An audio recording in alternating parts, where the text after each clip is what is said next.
शान्ताकारं भुजगशयनं पद्मनाभं सुरेशं विश्वाधारं गगनसदृशं मेघवर्णं शुभांगं लक्ष्मीकान्तं कमलनयनं योगिधृध्यानगम्यं वन्दे विष्णुं भवभयहरं सर्वलोकैकनाथं मेघश्यामं पीतकौशेयवासं श्रीवत्साङ्कं कौस्तुभोद्भासिताङ्गम्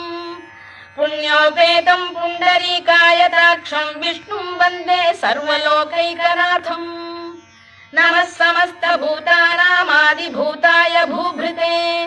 अनेकरूपरूपाय विष्णवे प्रभविष्णवे सशङ्खचक्रं सकिरीटकुण्डलं सपीतवस्त्रं सरसीरुहेक्षणं सहारवक्षस्थलशोभिकौस्तुभं नमामि विष्णुं शिरसा चतुर्भुजम् छायायां पारिजातस्य हेमसिंहासनोपरि आसीनम